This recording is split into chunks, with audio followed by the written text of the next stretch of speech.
Chapter 19. Odd Relatives. Thursday was a sunny day, a glorious day. The autumn air was crisp and clear. None of the heirs noticed. WPP crossed the tape at $44, $44.50, $46, $46 a share. Oh my! Don't sell until I give the word, Baba, Alice Turtle had said. Baba. The dressmaker smiled at her new name and eased back in the chair. But not for long.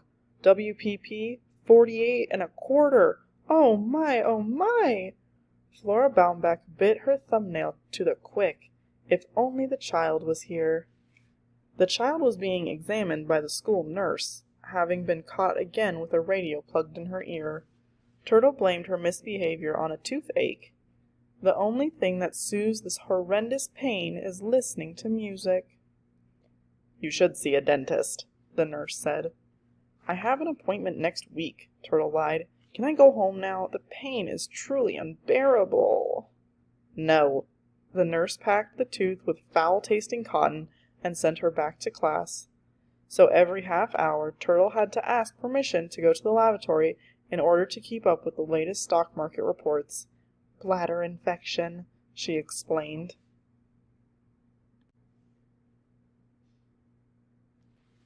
Crow polished Mrs. Wexler's silver teapot with a Westing disposable diaper for the third time. 2 more days, the day after next. It was too painful going back to that house, but Otis said she must, to collect her due. It was her penance to go back, not her due. Blessed is he who expects nothing. Boom! Just a warning to keep the doors locked, the delivery boy said, dumping a carton of Westing paper products on the kitchen floor. You know, Crow, old pal, I think I figured out who the bomber is. Crow stiffened as she stared at her distorted reflection in the shining silver. Who? That's right, Otis Amber said. James Shin-Hu. He wanted to put the coffee shop out of business, right? Then he had to bomb his own restaurant so nobody would suspect him, right? And as he catered the Wexler party, nobody noticed if the caterer brought in an extra box with the food, right? James Shin-Hu was the bomber. Crow's hands trembled, her face blotched with hate. That beautiful, innocent angel reborn. Sandy said her face will be scarred for life. James Shin-Hu, beware! Vengeance shall be mine.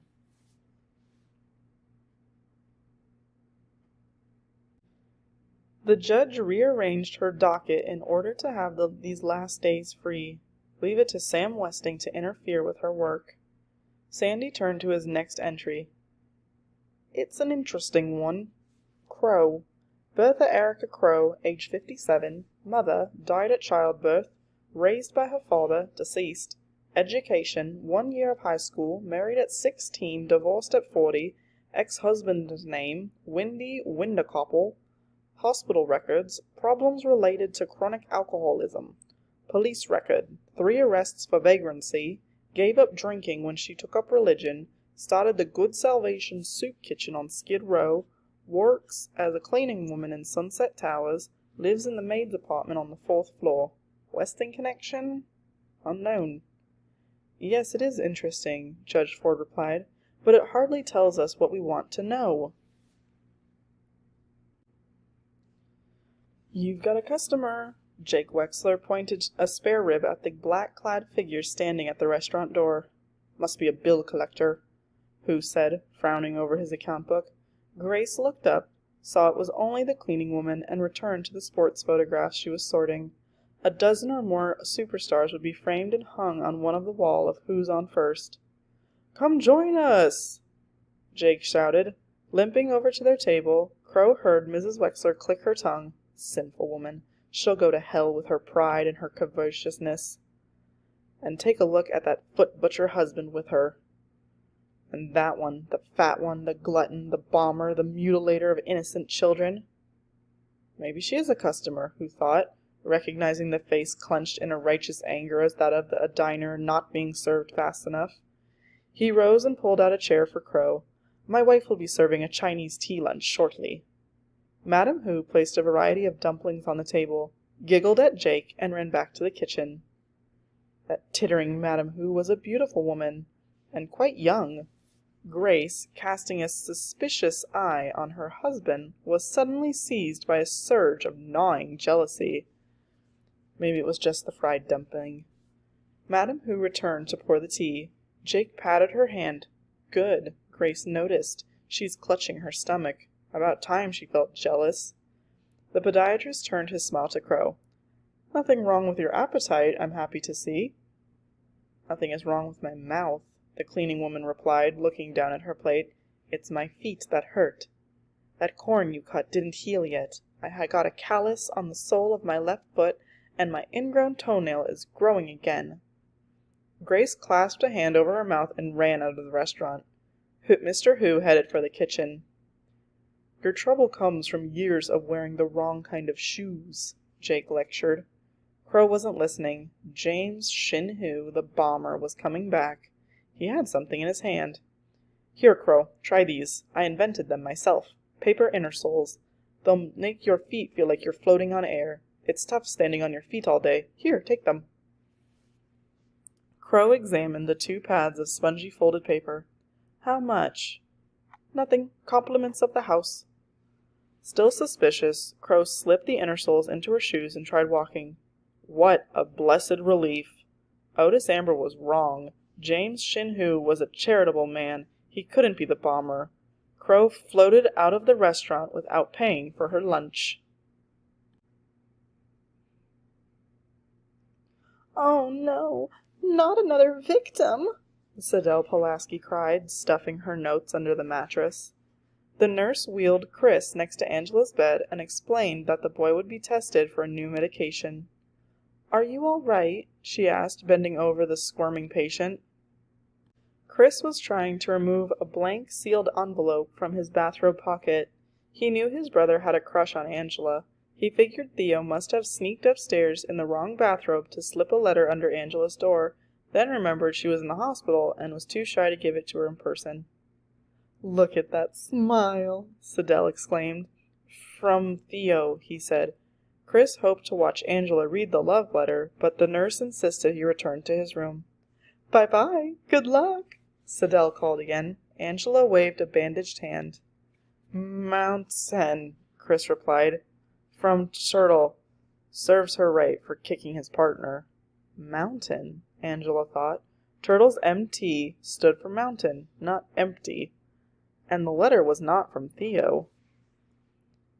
Your love has 2. Here are 2 for you. Take her away from this sin and hate, now, before it's too late? Again, 2 clues were taped to the bottom, with majesties. Crow and Otis Amber's clues are not king and queen, she told Sidel. They are with thy beautiful majesties.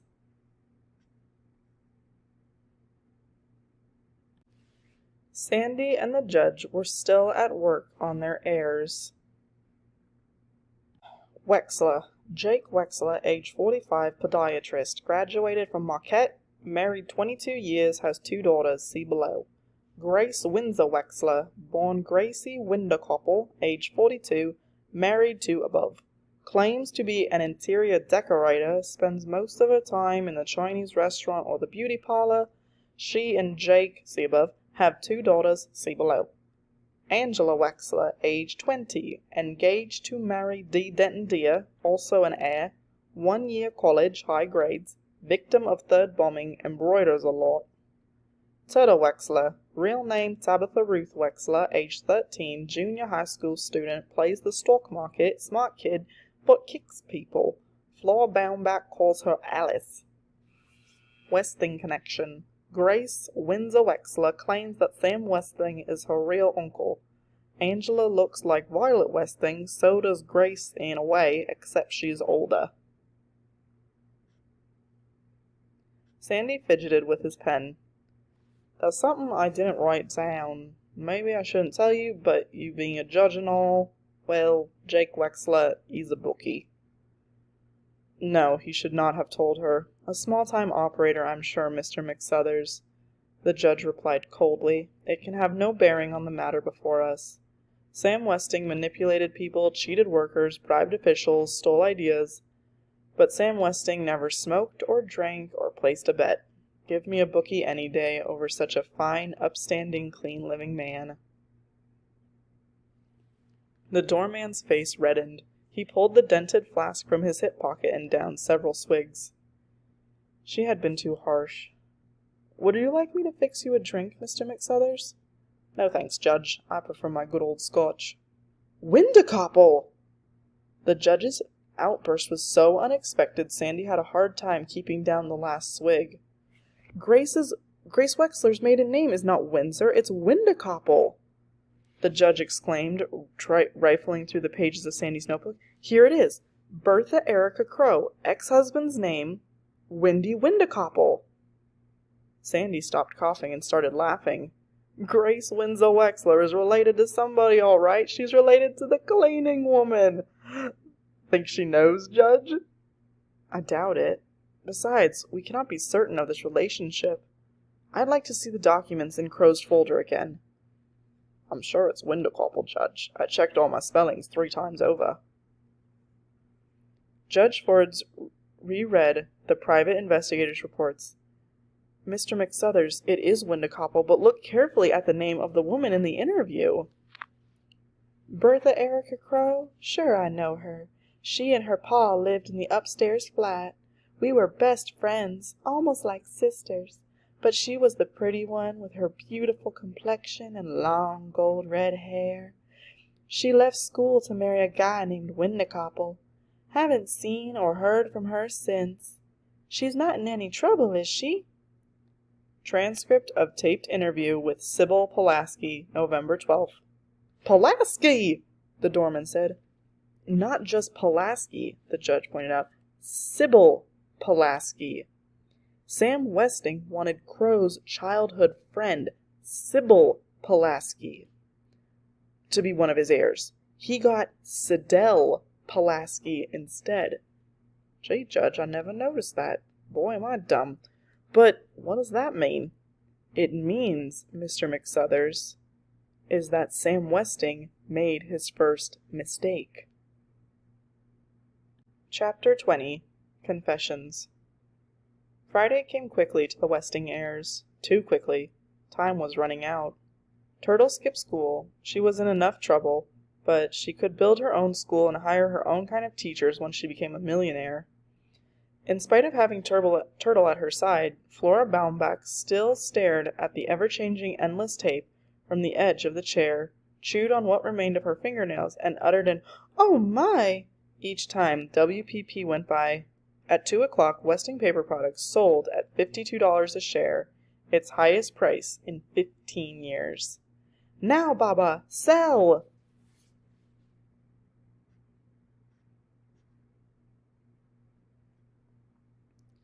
Doug Hu had a legitimate excuse from classes. Tomorrow was the big track meet. He jogged, he sprinted, he ran at full speed, not on the track, but on the trail of Otis Amber, back and forth from the shopping center to Sunset Towers, again and again and again, and hey, this is a new direction. Otis Amber parked his delivery bike in front of a rooming house and went inside. Doug waited, hidden in a doorway across the street, and waited. People came and went, but no Otis Amber. Doug jogged up and down the block for 2 hours. Still no sign of Otis Amber. Doug was cold and hungry, but at least his feet didn't hurt anymore. Last night when he asked Doc Wexler about the blisters, the podiatrist told him to see his father. His father, of all people. But those paper intersoles really worked.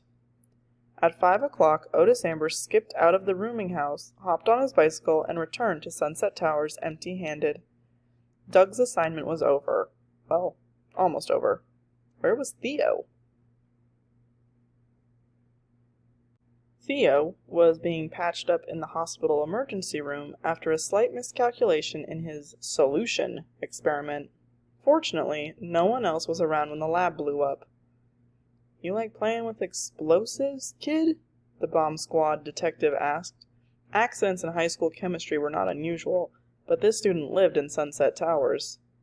"I was experimenting on chemical fertilizers," Theo replied, wincing as the doctor probed his shoulder for a glass shard.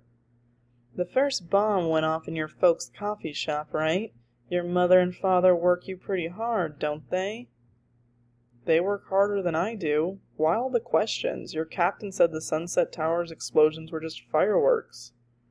Sure they were, but bombers have a funny habit of going in for bigger and bigger bangs until they get caught. Theo had an alibi. He was nowhere near the Wexler apartment the day of the third bomb went off. The detective grunted and warning about careless chemistry, but Theo had already learned his lesson. Ouch! At last, the coffee shop owner himself delivered the order up. The judge came right to the point. Mr. Theodorakis, tell me about your relationship with Violet Westing. I have reason to believe a life is in danger, or I would not ask. It was a question he had expected. I grew up in Westingtown, where my father was a factory foreman. Violet Westing and I were what you'd call childhood sweethearts.